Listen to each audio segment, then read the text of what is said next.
Welcome to the Purposefully Confident podcast, the go-to space for Christian women who love God but sometimes wrestle with doubts, comparison, and feeling not enough. I am your host, Osariemen, a wife, mama of two, and your go-to Christian life coach, here to help you ditch fear and walk boldly in your calling.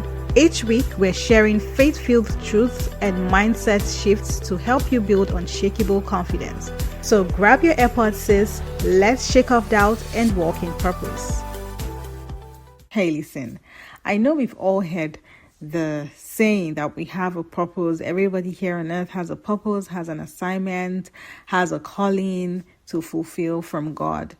And sometimes it may seem so hard, so difficult to figure out what that calling is. But today, I'm here to give you the 3-step framework that would allow you to embrace your calling. And this 3-step framework would also tell you what stage you are right now and what to do about it. And so I call this the CDD framework. And the first step to embracing your calling is clarity. This is where God tells you what to do. Clarity brings about courage.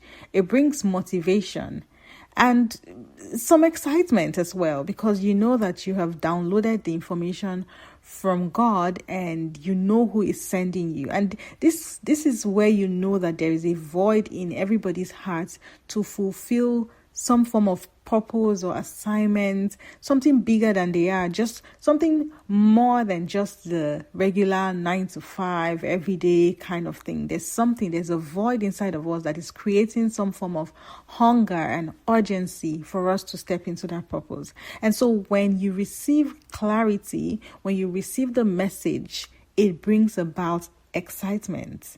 But here's the thing, what God calls you to do may not even make sense to the people around you, even the ones who love you. And so this is the part where when you share the vision with somebody, they may ask you if you're going crazy, depending on what God has asked you to do. Not because they don't believe in you, but because their vision is also limited. And that's why you need to be sure. You need to be sure that this instruction that you're getting is actually from God. So clarity from God isn't always going to be comfortable. When you hear the things that God has sent you to do, it's always going to be bigger than you. But it will bring about certainty. And it will anchor you when opinions start to fly around. It will anchor you when the going gets tough, when things are not looking juicy, things are not looking on the brighter side. Clarity is what is going to keep you fixed. So when God says go, your confidence won't come from the crowd's approval. It will come from the direction that you know you are receiving from God.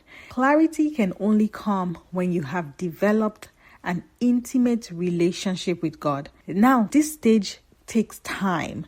And for so many people, depending on where you are on your spiritual journey, your journey with God, this stage may seem like 1,000 years, because you probably have to stay and really, really stay in God's presence to receive the real clarity, because you don't want to just receive something that you think is what God is asking you to do and run with it. So many people today are running, and they're running so well, but they're running in the wrong direction. And this is why clarity is important.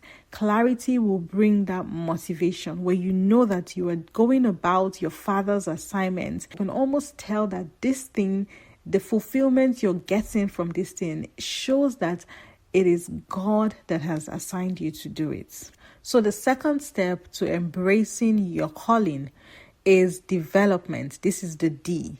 The number 1 was clarity, which was C.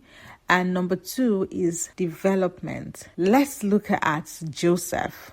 Joseph had a calling. He was supposed to be the prime minister in Egypt, the second in command in Egypt at some point. But Joseph wasn't developed, and it was his lack of development that made him run his mouth so much and got his brothers to sell him off to slavery. I know that everything played out eventually, but Joseph also showed lack of development.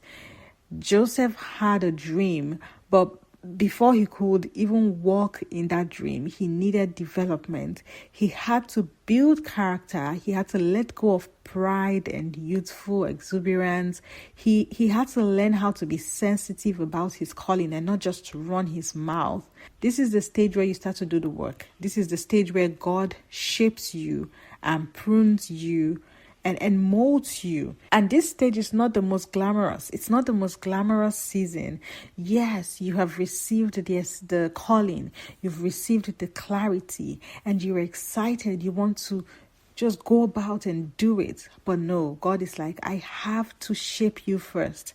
I have to mold you first so that you do not destroy yourself. It's a very necessary step. And at this stage, you would determine how long you're going to stay in the development stage. At this stage, you're being formed, you're learning to hear God's voice more clearly, and you're learning to shed the old version of you. The old version of you cannot come on this new journey. So your old way of thinking has to die at this point.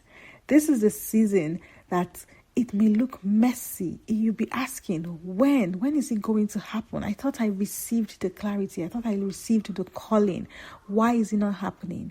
You might even feel like you're not moving forward, but don't mistake the pruning season for a punishment. God is preparing you for the promise.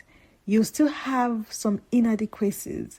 You might not have all the tools, but what you must have is the right character. And that is what God is going to frame inside of you, because you cannot go out there and misrepresent this kingdom. We see it happen a lot. People who have come out prematurely out of their development season, and they've gone out there and they still have a lot of work to do on themselves. And so they're not representing the kingdom of God in a positive way.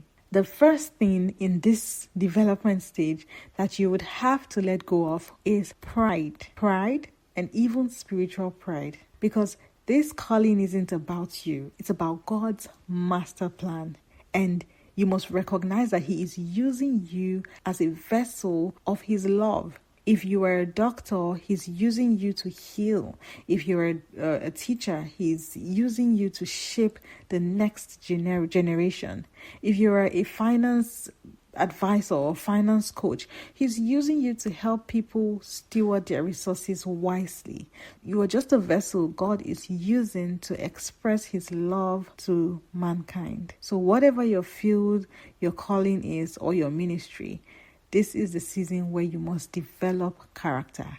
And in this season, God will bring mentors, God will bring teachers, and you would have experiences that would shape your character. This is where God is going to strip you of all the weights that easily besets you. If you're called to be a doctor, this season might look like years and years in school, years and years studying and developing yourself in medical school, all the late nights, all the burning of candles. This season is a place where you put in so much, but you see very little results. This is the season where you must understand that your calling is for you to serve others. The assignment that you've been given is not just for you to exalt yourself, no matter what the kind of position is. Even if you're a leader, you've been called to be a leader, you've been called to lead people, you must see that leadership position as an opportunity, an avenue for you to serve God's people. Now, the third step to embracing your calling is deployment, the deployment season.